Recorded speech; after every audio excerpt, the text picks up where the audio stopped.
This afternoon in the final session, we're going to look at the issues of peoples with disabilities and the particular issues of inequality, discrimination that they face in society. And when I was talking to Paula, who is going to be our first speaker from the New Zealand Human Rights Commission a couple of nights ago about this, what we were saying, and I think this is true, is that often issues of disabilities, even within issues of equalities, get neglected even more so than other issues such as women's rights, racial discrimination, or even issues of LGBT these days. And there may be different reasons for that, but it is a reason why we've wanted to highlight these issues. So, for example, the consular event we had with the British was to highlight the problems that people with mental disabilities face, for example. And as some of you know, that's a huge issue in Hong Kong in terms of the prejudice that they face. Just so you have an idea, in Hong Kong there's approximately about 7% of the population who are disabled, according to government statistics, although some people think that that's actually in fact higher. But the disturbing thing is that recent studies have shown, for example, that 48% of such people are unemployed, and 3 out of 10 of them live in poverty. So there is a strong relationship between being disabled and not being able to contribute in terms of society. So we're going to be looking at these issues first with some presentations on the situation in Asia Pacific and Hong Kong, and then we'll have another panel discussion which will examine the issues in more detail and give you an opportunity to ask questions and make contributions. So first of all, I would like to welcome Ms. Paula Tesoriero.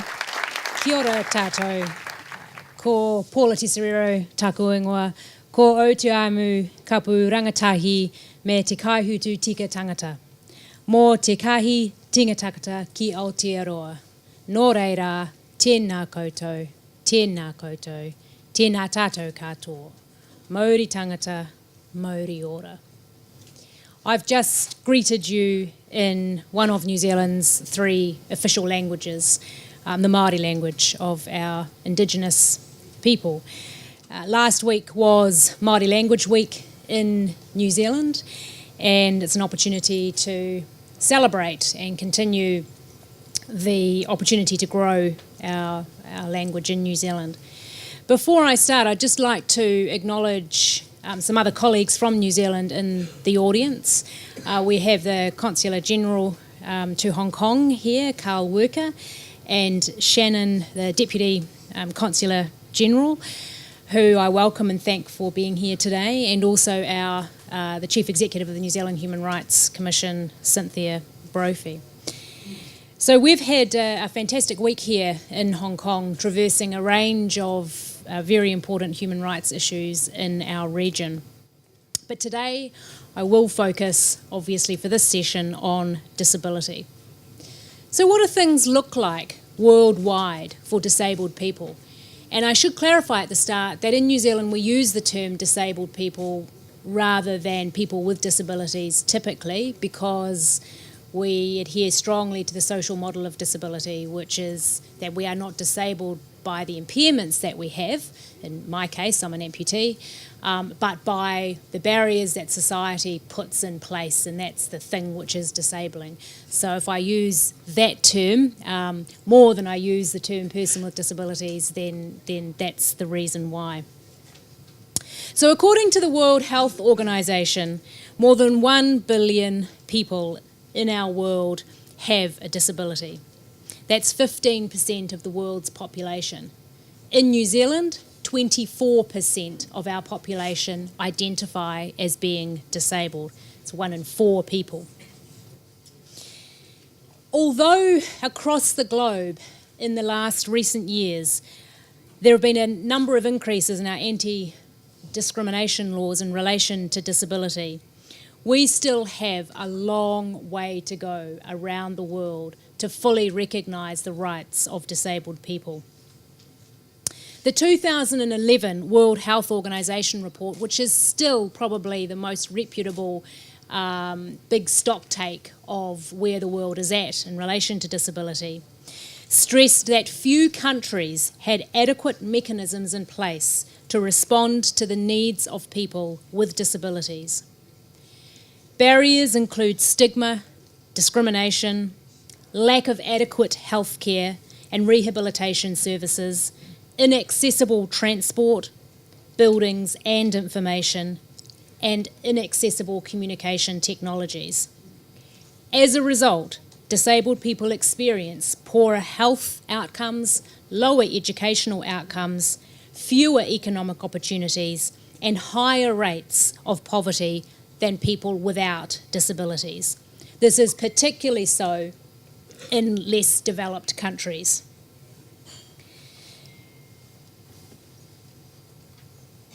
So what do things look like? It's nearly a decade since the UN Convention on the Rights of Persons with Disabilities came into force. 177 countries have ratified the convention. Thankfully, most in our region have done so. The convention was a real game changer in the way that the world thought about disability. It gives voice, visibility and legitimacy to disabled people. It is aimed at protecting the dignity of persons with disabilities and ensuring our equal treatment under the law, including the right to health, services, education and employment. The Convention sets a standard for government to realise and implement the human rights of all disabled people. The Convention guides governments on the importance of each of those issues that I've mentioned. But around the globe, realisation of these rights is slow and variable. In June this year, I was at the Conference of State Parties on the Convention in New York, and I know some colleagues here were there as well. And the common themes right across the globe, it almost really didn't matter what region you came from, the consistent themes that came up were inadequate disaggregated data, both within individual countries and globally, gender inequality, education, employment, discriminatory attitudes, and the full participation of disabled people in decision-making and in design of policies and services. They weren't the only issues, but they were the top ones. The next ones, which I would say were referenced the most to after those ones, were lack of accessibility to infrastructure and information, migration issues, violence and abuse, and inadequate housing, and a number of bioethical issues. It's sad to think that a decade on from the UN CRPD, and even 7 years on from the comprehensive World Health Organization report, that we continue to have poorer life outcomes for disabled people around the world. New Zealand itself is not unique in this, and in many ways we have a significant number of challenges ourselves to overcome in this place. 43% of young disabled New Zealanders are not engaged in education, employment or training. 43%. The unemployment rate for disabled New Zealanders is twice that of non-disabled people. 25% of disabled New Zealanders participate in our labour force market compared to 74% of non-disabled people. And disabled New Zealanders do, by and large, face poorer health outcomes than non-disabled people. So it doesn't really matter where in the world you are or how developed your country is, disabled people are consistently behind many other population groups around the world.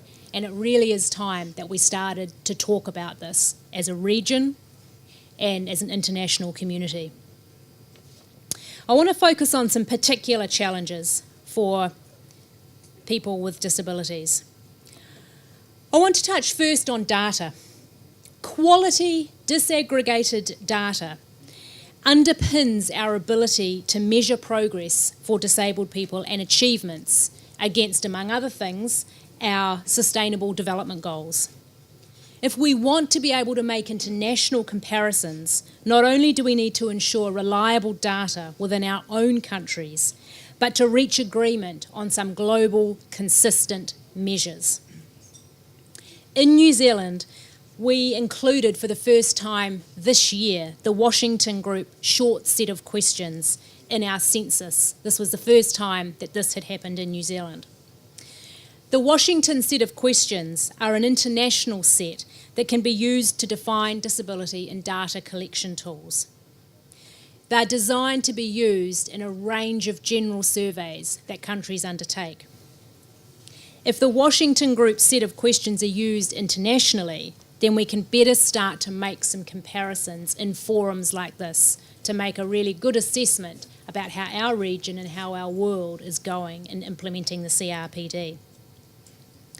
This year, the world's first global disability summit was held in London.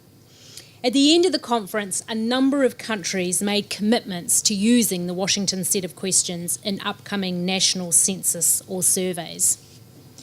It's not a difficult thing to do, and I encourage countries to seriously consider using the Washington set of questions so that we can start to have those conversations about how, as a region, we are doing for disabled people.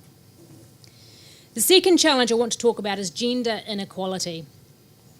Disabled women and girls are particularly vulnerable to multiple discrimination on the basis of disability and gender. We know, and we've heard throughout the last few days, that in many parts of the world it's common practice to relegate women and girls to domestic duties, denying educational opportunities, or denying basic human rights and fundamental freedoms in some parts of our region.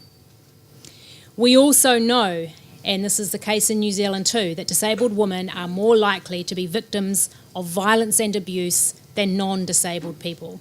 And again, within that, women and girls are at a greater risk.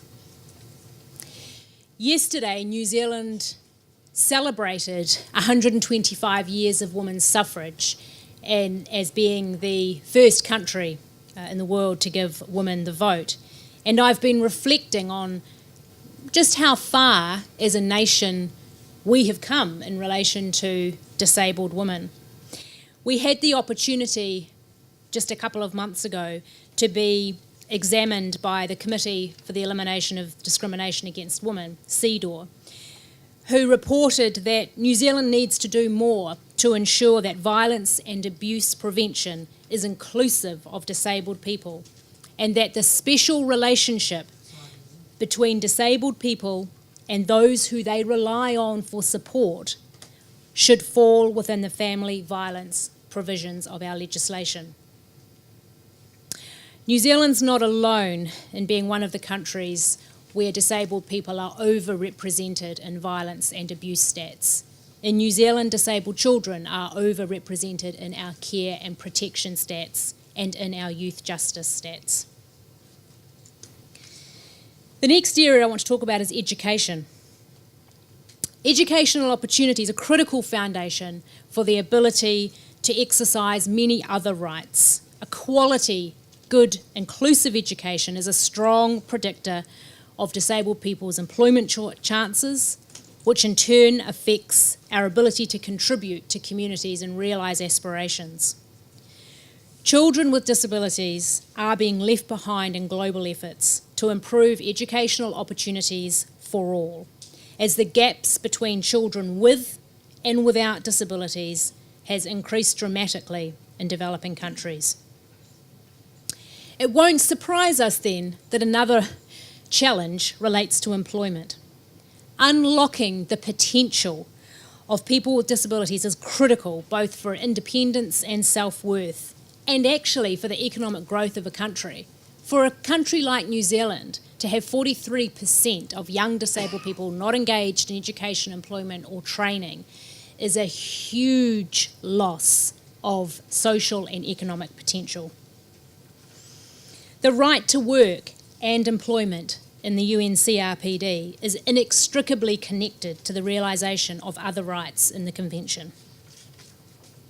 Disabled people are also overrepresented among the poorest in the world, and even in wealthy countries face significant inequalities in the standard of living. I want to touch on discriminatory attitudes.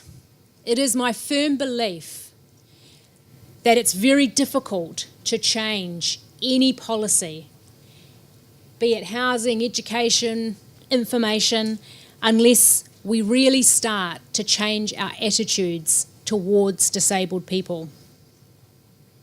We know that many people worldwide still see disabilities as tragic or a fate worse than death. We see it in the media, we see it in how we are treated, and we see it in the systems, policies and structures that are put in place.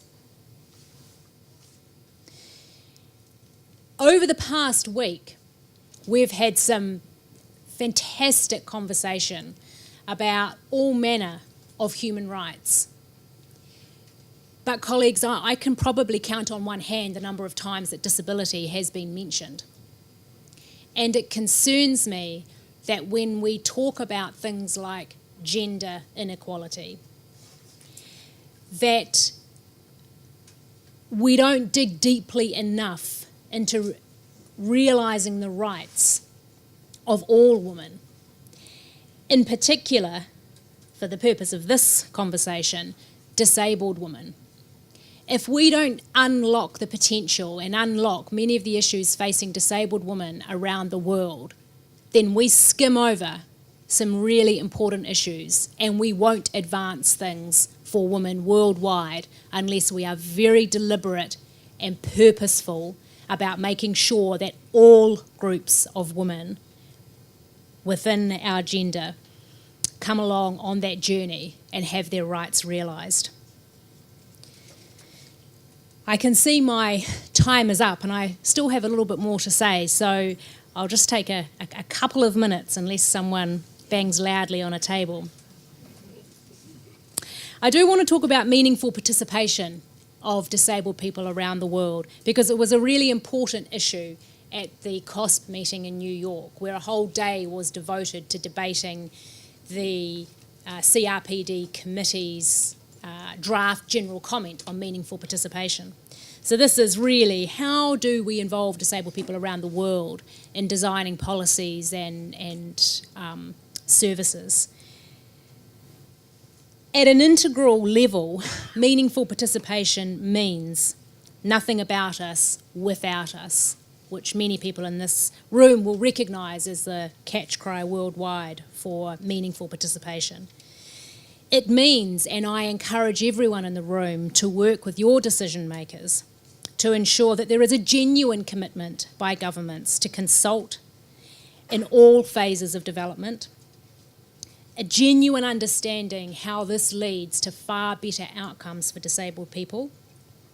And we have got some fantastic examples in New Zealand of that happening with our government. If those conditions are met, then the world will fully embrace what it means to say nothing about us without us. I'll touch very briefly, far more briefly than I was going to, on technology. In this day and age, we know it's critical to most things that we do, and it opens up exciting opportunities for disabled people. But it's also important to ensure that everyone who needs assistive technologies can access them. USAID says that today over 1 billion people need assistive technology, yet more than 900 million people don't have access to wheelchairs, eyeglasses, hearing aids, prosthetics and other life-enhancing assistive technologies that they need. This is critical for empowerment and growth. At the Global Disability Summit I referred to earlier, 9 organisations committed to joining the Global Partnership on Assistive Technology, including the Chinese Disabled People's Federation. Hopefully more organisations and more countries will join this partnership as a way to enable people to live their lives without barriers. I recently came across a quote, in conclusion, that I think talks to the change in thinking that we need around disability. When a flower does not bloom, you fix the environment in which it grows. You don't fix the flower. You don't try and manipulate the leaves or blow a bit of air into it and hope that it stands up, or you don't, you provide it with a bit of support. You might give it something to lean against. You fix the soil. You put it in a different environment. And that's really what the social model about disability is all about, is focusing on the environment and getting that right to reduce barriers, and that's the environment in its broadest sense. Colleagues, we have huge challenges to enhance the rights of disabled people in our region and globally. I don't think there is really any one country in the world that has truly got this sorted, but with our collective efforts, I'm hopeful that we will. As some colleagues at APF heard this week, we hope to set up a GANRI, which is Global Alliance of National Human Rights Institutions, working group on disability, and I hope that this is something we can replicate in our region. I get concerned that the rights of disabled people continue to be the population group that we talk about the least, and it is my desire to see many of the fantastic human rights defenders in this room to really be raising the profile of disability in our regions, because if we don't do well for disabled people, we don't do well for our countries. Nō reira, tēnā koutou, tēnā koutou, tēnā koutou katoa. Thank you. We're now going to focus on a couple of issues in Hong Kong, and as I mentioned at the outset, we face the same sorts of huge challenges. We're first going to look at the issues of accessibility, which is one of the key issues faced by disabled people. And to do that, we have a wonderful speaker who is Dr. Edith Mok. And she's also the vice chairperson of the Hong Kong Society for Rehabilitation, which works to assist people in terms of accessibility issues in Hong Kong. So she really is the perfect person to speak on this. She's been the chairperson of the Committee on Accessible Transport and Travel since 2011 in Hong Kong. She's also a member of the Hong Kong Rehabilitation Advisory Committee from 2012 to 2017. Good afternoon, ladies and gentlemen. Today, I shall be talking about the accessible environment in Hong Kong. I shall cover the Hong Kong policies and initiatives that supports accessibility, the comparison on accessible transport with other countries, and what Hong Kong will do in the coming future to support the equality needs of people with disability. We call it PWD, incidentally, in the coming future. Reduced inequality is a global concern. United Nations have set Goal 10 to sustainable development of reducing inequalities. In particular, the inequalities of disabled and others will be targeted by 2030. In the third Asian and Pacific Conference in 2012, the ancient strategy to make the right real guided the decade activities with 10 interrelated goals, 27 aligned targets, and 62 corresponding indicators for 2013 to 2022. Four strategic goals are targeted to reduce inequality. Accessibility is a key facilitator to the four strategic goals.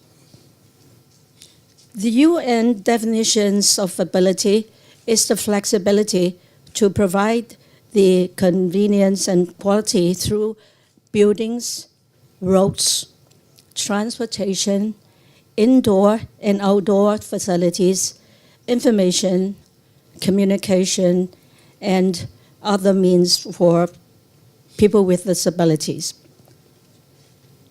In 2008, the UN on the Rights of Persons with Disability CPRD, entered into force to facilitate people with disability with reasonable access on an equal basis with others to physical environment, transportation, facilities, and service provided to the public.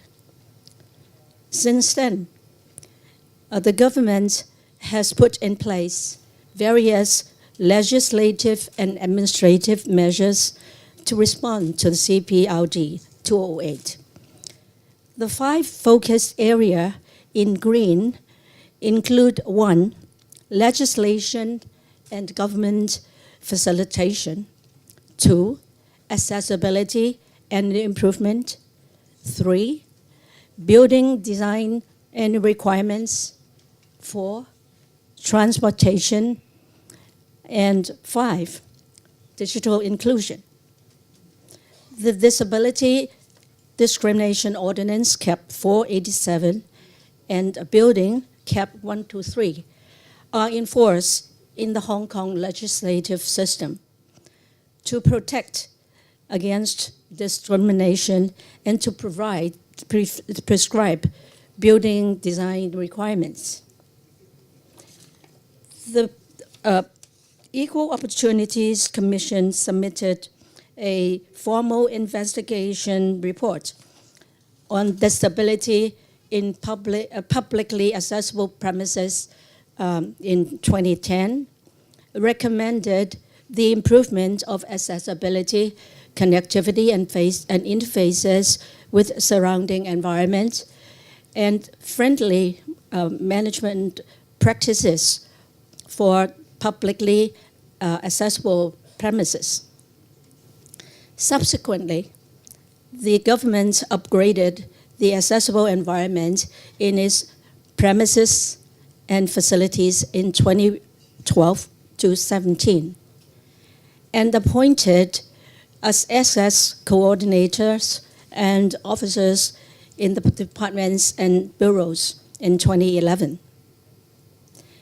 The Rehabilitation Advisory Committee, RAC, is the principal advisory body to the government, operated via the Labour Welfare Bureau on matters relating to the well-being of PWDs in Hong Kong.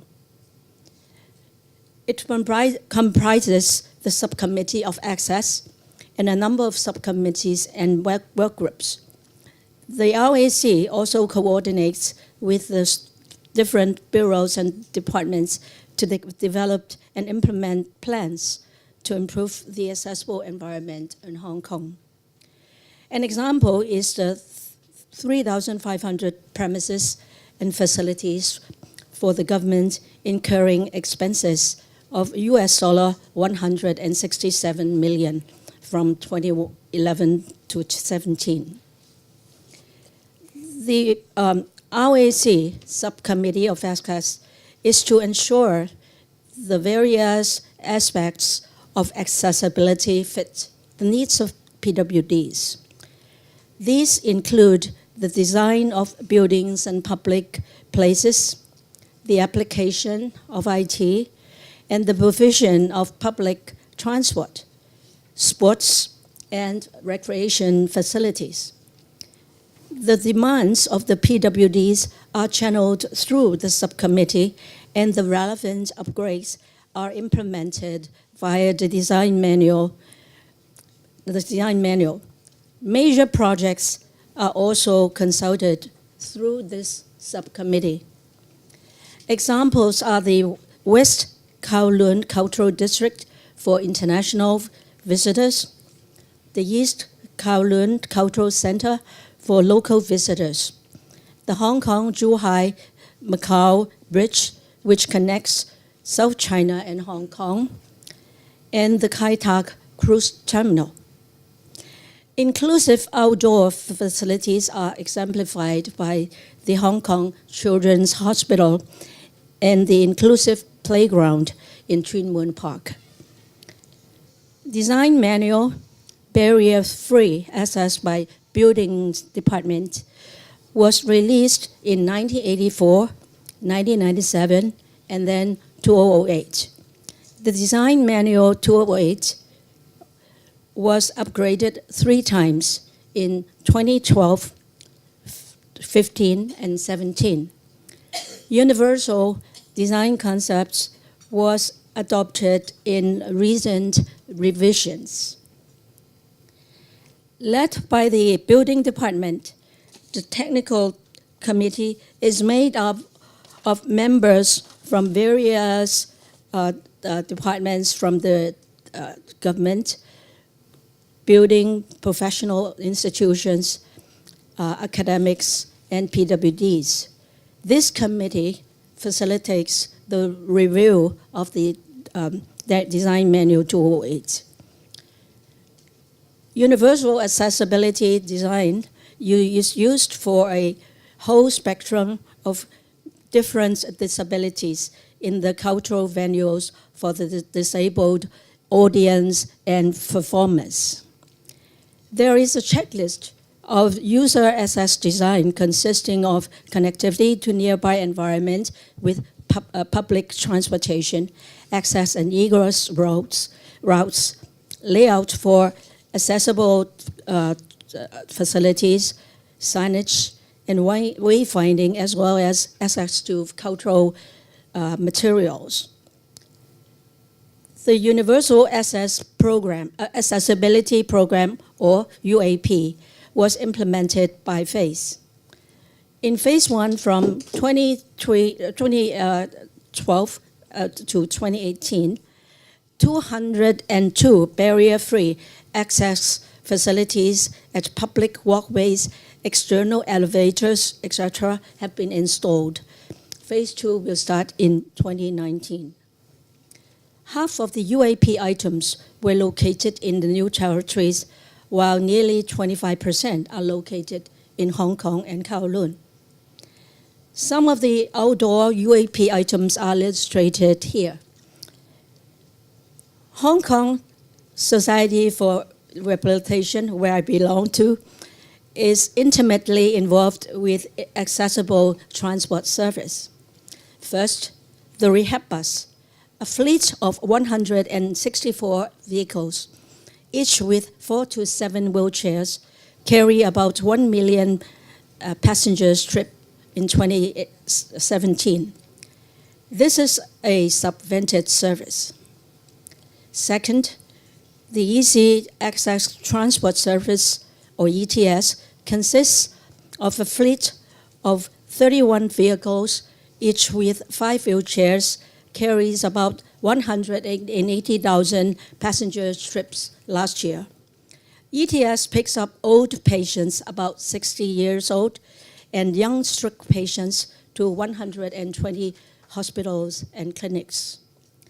Third, the Accessible Hire Car, or AHC, is a self-financed service. AHC has 20 vehicles, each with 2 wheelchairs, carry about 24,000 trips last year. Fourth, the accessible taxi providers are Diamond Cab and Syncab, with about 100 taxis taking 1 wheelchair each. All rehab buses now is a comparison of other countries.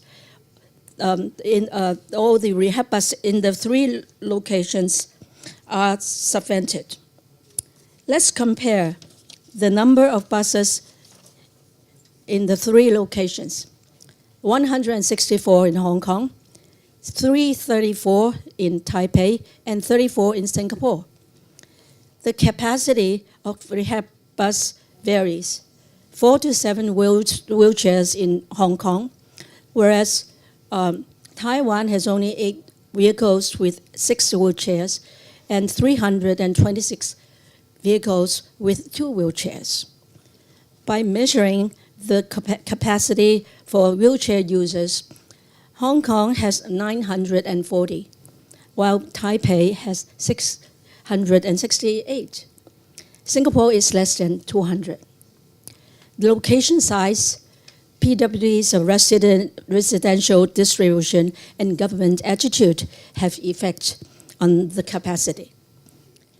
Comparing the East and the West, the ratio of accessible taxi in Hong Kong is below 1% of total taxis, whereas in New York it's 7.5%, Sydney 12%, and London 100%. It is believed that the vast difference is due to the compactness of Hong Kong, where while people tend to drive their own cars in the other 3 Western countries and depend less on taxis. The government has published the web accessibility requirements since 1999. The latest handbook is published in 2017. A web accessibility recognition scheme started in 2013 till now. The government is formulating its Rehabilitation Plan Program 2020 now via RAC. 5 task forces are formed in nurturing a disability-inclusive society. The task force on disability is one of them.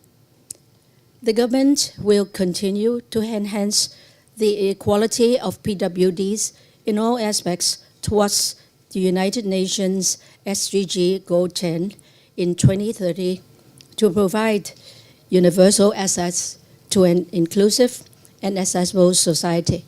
Thank you. As I said, not only the president of the Hong Kong Blind Union, he's the chairman of the Dialogue in the Dark Hong Kong, and he's also the chairman of Carbon Care Asia and the director of the English learning service provider EL 2010. So please welcome Mr. Chong. I'm very inspired by Paula's speech. I thought if she went on for a bit, I don't really have any more things to say. I grew up in the self-help movement in the mid-70s. So we were inspired by civil rights writings from people, disabled persons organizations, especially organizations of the blind in United States and UK. And we learned that what we needed to fight for is not more welfare, but the realization of rights. So at that time, when the mere chance of studying alongside with sighted students was a dream, a Western practices that may not be suitable for Oriental culture. You see these kind of statements, unfortunately, are still popular here in some other areas. So, I started to join the rights movement in this kind of climate where blindness was pretty much associated with superstition, dependencies, and welfare recipients. So we moved from this point to where we are now, where we set up the Equal Opportunity Commission was set up in the mid-90s. The Disability Discrimination Ordinance was formulated and promulgated in 1994 or 95. And it took us, myself being there in a working group, to formulate the legislation.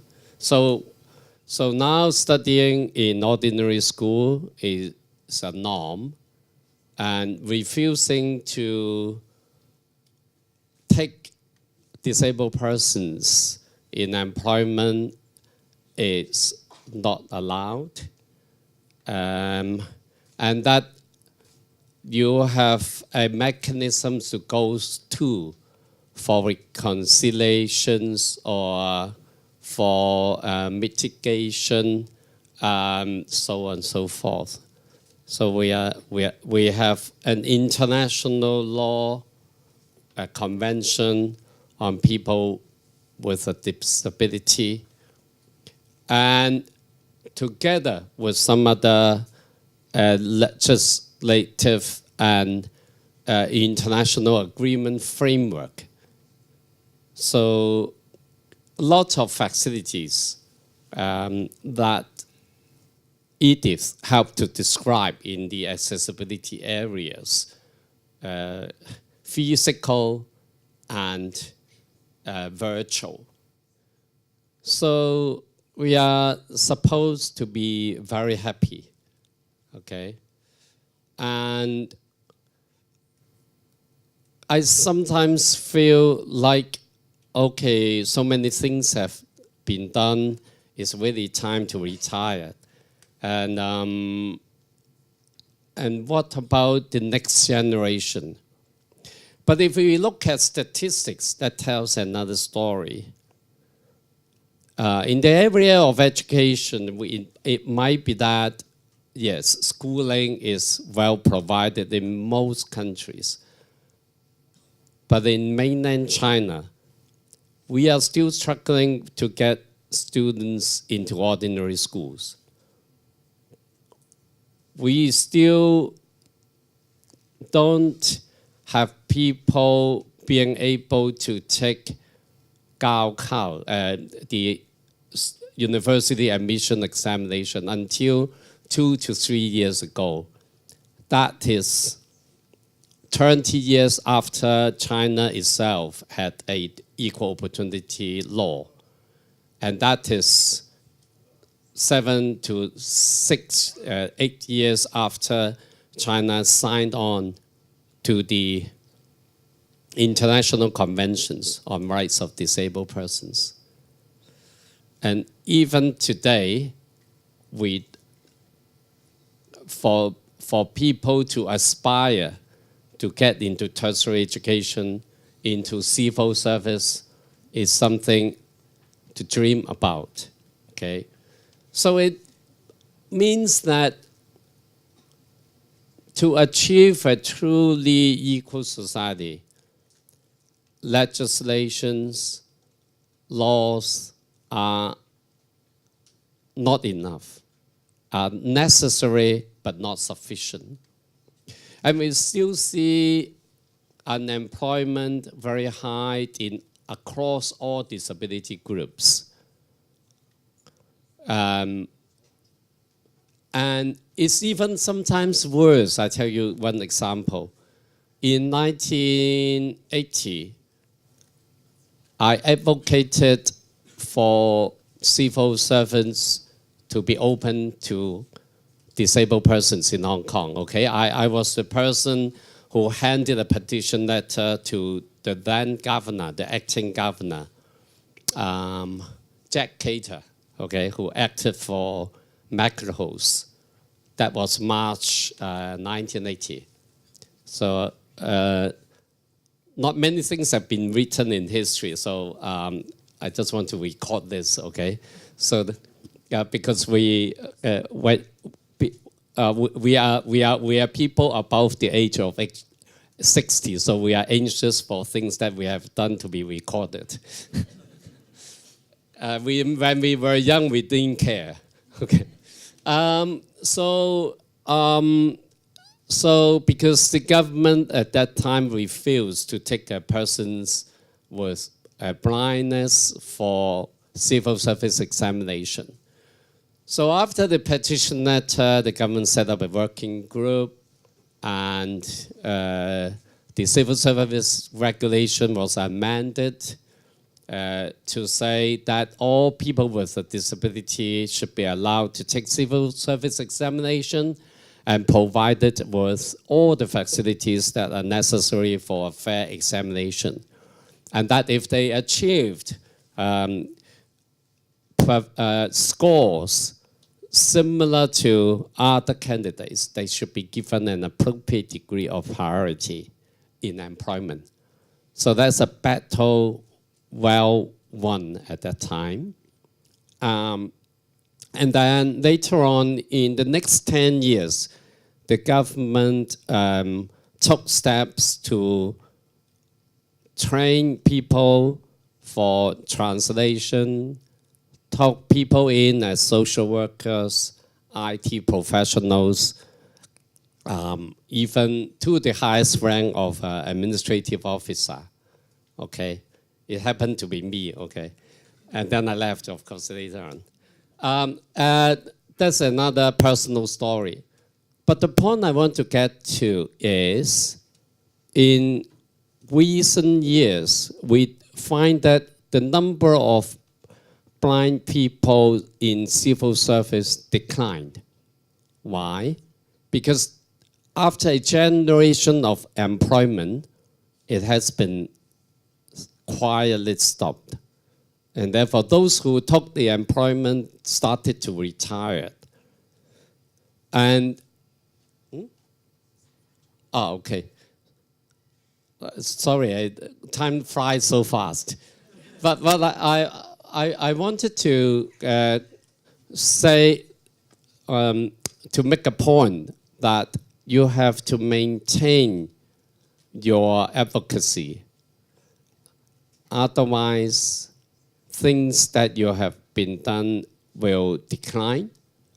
Laws have been promoted, may lead to disuse.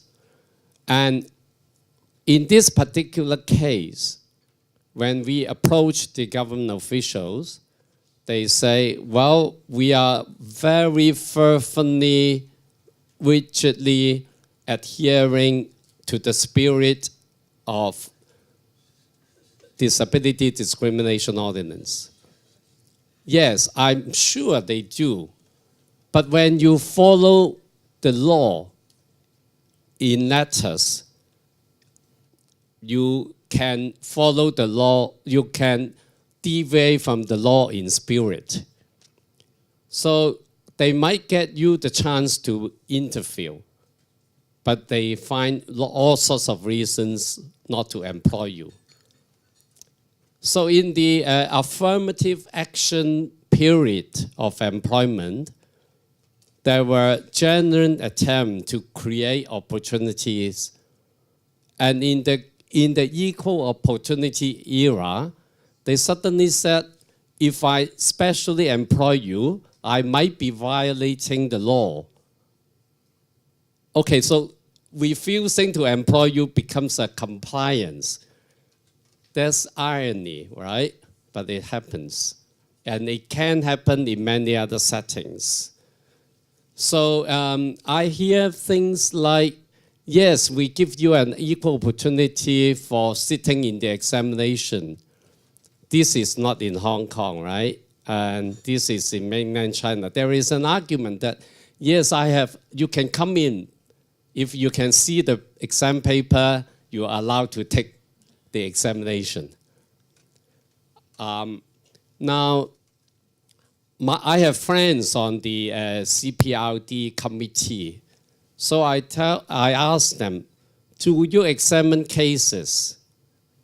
What are you processing in submissions, laws, and so on? Are broad statements. We are compliant. We are all compliant to law.